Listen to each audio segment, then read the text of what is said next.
Hey everybody, MrBookieboo here, and I've got some new and exciting stuff to share with you in the Lego City. You can see a few things are moving around, things have been changing. I've been busy in real life, busy in Lego life. Lots of cool projects. I've actually got some new storage stuff that I want to share with you guys too.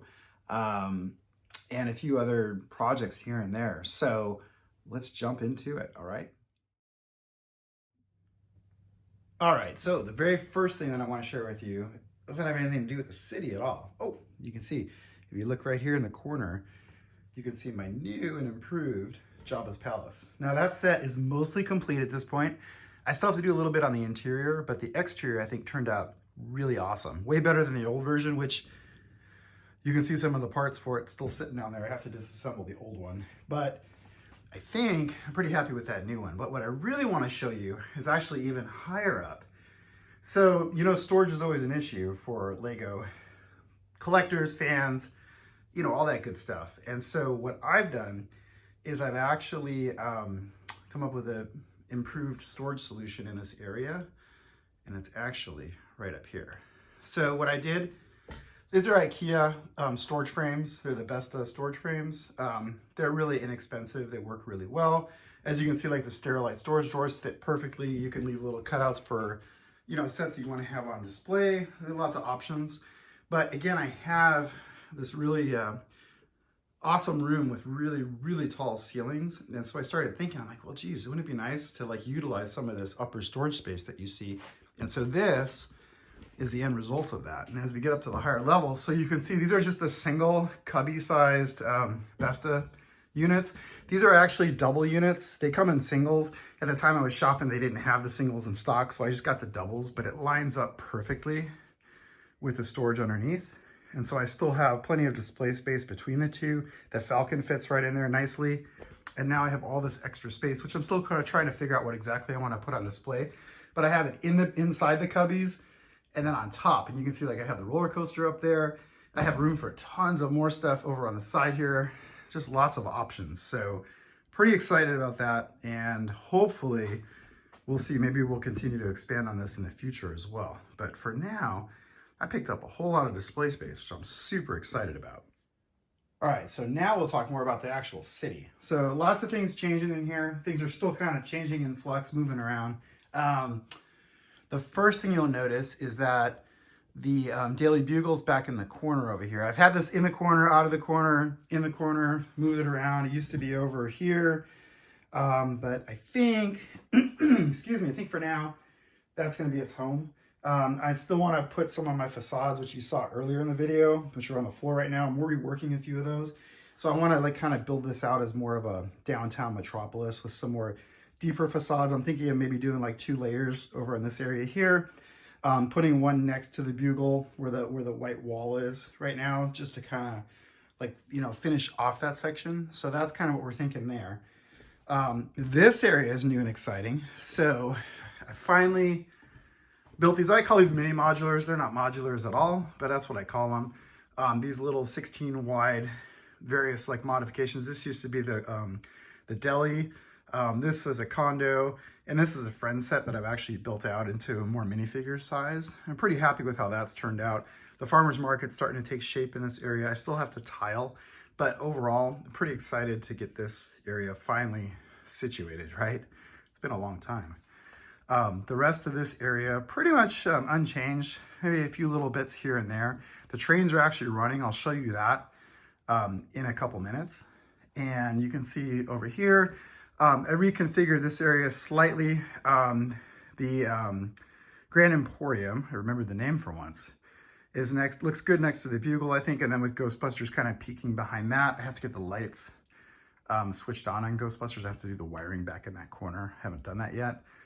And then of course we have the street here. Everything's looking good in this part of town. The hotel is now lit up. I got the brick loot light kit for the new hotel, the boutique hotel. Really awesome set, awesome light kit. Very tricky to place in the city. As you know, I struggled with that for quite a while because there's a lot of different things going on with it. And it's actually like technically like a 3-sided building. But I think This configuration works best. I really like it next to the police station because it really accentuates the billboard and like the little green building attached to the police station. It's almost like it was designed to go that way, you know? And then as we come along here, so this is the area that's been changing the most recently. I'm still struggling to place these sets, but I'm pretty excited because I've done a lot of work in the front area here, and we're gonna take a closer look at Ninjago Land and see what's been going on here. All right, so Ninjago Land. So we start at the beginning here because I just really love how this area kind of came together for me with the Temple of Erejitsu, with its little accompanying buildings. It's a very non-traditional setup for that, but I just really like how this kind of showcased on top of, again, this best of frame. It just gives you, again, the depth and the layers, which I really love. As you look further back into the city, you just get to see all those layers, and this is just one very prominent one. It's very colorful. I've added a bit more landscaping in this area, which I really like, and I've been working on this back area. So this has really been a struggle for me, trying to figure out the placement, because as you know, you have the Ninjago City, the Ninjago Gardens, and the docks. And the city and the gardens are 32 by 32 base plates, but the docks is 1.5 base plates. So it's very challenged, 48 studs wide, you know, so it's really challenging to place the three of them, especially in a more compact layout like you see here. The end result is kind of what you see, and I think this is how it's going to stay. So I really wanted this front area here, and I started to decorate it with some of the Chinese New Year sets, so you can really incorporate those sets into here. These have so much detail, and they're so colorful that I just felt like it just added a little bit to this frontage. And so what I've done is I've created a canal in the front here. There's a bridge, of course, that goes over to the docks. It connects this area, and then I get to the stairway that goes down to the Temple of Erejitsu. We have a few docks along here, and then just lots of shops. I started to like tile this in more of a cobblestone pattern. And then, of course, it goes across to the docks, which, you know, the docks have always, I've had a love-hate relationship with the docks, because to me, the front should be actually the opposite side. But this is always kind of been showcased as the front, and it's really a pretty front. You know, it has lots of detail. It looks nice, but to me, I always wanted to see the backside, and the trade-off was I didn't want to not see the backside of the docks. So to me, it was like, how am I going to do this? But I think I figured it out. So have the docks with the Ninjago City in the front, which I think is really nice. And then as you come along the side here, you can see that, well, hey, you're going to notice something. You're going to say, wait a minute, what's going on with the Ninjago Gardens, MrBookieboo? Because that is a weird setup. But before we get to that, as you come along here, you can still see the docks, and you can get to all that nice detail. This is a custom piece that I added because without this, it looks really unfinished. So I just created this little piece here. I still have to add the railings, and I still have the detail up in here. But to me, this really kind of just finishes off that area. But then you have the docks here. And as I was playing with the configuration of these two sets, because as you know, I really love these two, the gardens and the city next to each other, I just started messing around with them, moving them around. And I discovered that you can actually put them, this is a really unusual configuration, because the front corner of the gardens is here. The front corner of the city is here. And so they're actually like kind of inverted on each other, but it alleviates part of the problem, like with the city, is that the detail on the back isn't quite as good as the gardens. But with this configuration, you really don't even notice the city as much, the backside where it's not as detailed, because you're really focused on the gardens. And then if we come around here, you can see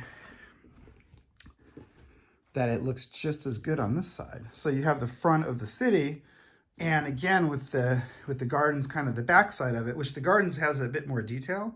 But even the waterways just kind of line up. It's almost like the designers, this was another alternate way to do it, because the waterway even lines up. It looks like it's, you know, could totally be set up this way. The only odd thing is this right here, which I got to finish.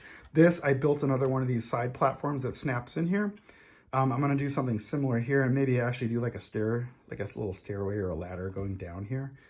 But aside from that, it works like pretty darn good, I think. What do you guys think? It's very unusual. I've never actually seen anyone do their Ninjago sets in this configuration, where they're kind of like inverted on each other. But I think it works, because you have the height, you know, of those two sets. The docks is prominently displayed. You can see both sides of the docks. So I'm thinking that that is the winning combination. Now, let's show you some trains.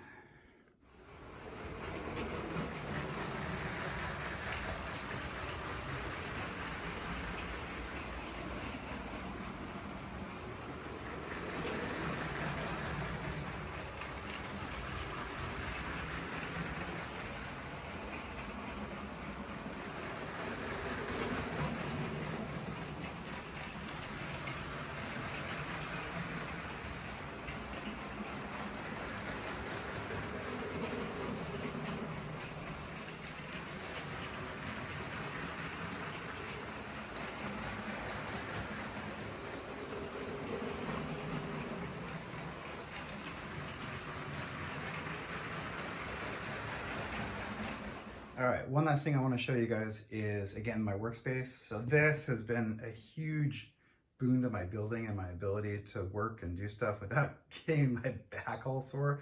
Because if you remember, I used to just build on the floor, literally. And it was just silly. And all my friends were telling me, like, MrBookieboo, you got to get a desk. You got to have a build table. And I was like, nah, I don't need that. I don't want to waste the room. You know, I could like put a display here, but this has really been a huge help. And it's just, this is IKEA. It's a tiny little table. I forget the name of it, but it was really inexpensive. It's got a really small footprint, but it works perfectly for when I'm doing work. And you can see I'm working on one of my mini facades right here right now. And it's just been such a huge help. The other thing is this area has kind of been under transition. So I've been trying to figure out like more display stuff. I think this is actually going to become like a rotating display for me. So I'm going to have some of my favorite pieces and then like move them around a little bit here and there. I got Voltron there right now. The other thing that I really like is I finally have a lot of my clones. I'm an avid clone collector. And so I have a lot of those showcased now so you can easily see them. And then of course, you know, my vintage sets and Diagon Alley and all that good stuff. I got my box sets up here, the pirate ships, and then that area over there, of course, is still in flux as well. I still want to do a Hogwarts. I still want to try to fit it on the shelf, probably the lower shelf, I'm thinking, maybe Hogwarts with like a Quidditch pitch and some other things in this area. And still trying to, you know, kind of make everything work. But, you know, it's slow and steady, and that's okay. We'll get to that eventually. It's part of the fun is, you know, designing it and thinking of it and working on the room. So one last glance at the city. And that about covers it. All right, so one last thing before we go. I'm actually going to be going to Brick World Chicago in June. Super excited. It's my first LEGO convention. It's the first time I've traveled in quite a while, actually, with the pandemic and all that. So I'm super excited. So if you guys are going to be there, let me know, because I want to meet all of you. I'm really excited to meet my fellow AFOLs, see some of the awesome displays, just interact with people, and just get out there more, you know, and just make friends and put names to faces and all that good stuff. Because, you know, I have a lot of online friends here that I'm really grateful for, but, you know, it's always better to see people in person. So if you're going to be there, let me know. Let me know what you think of the city, and I will be back soon with some more updates. Thanks. I really appreciate you guys. Thanks for watching. Thanks for all the support. I couldn't do it without you guys. You guys really mean a lot to me, and I'm really grateful for all of your support. So thank you. All right, take care. Bye.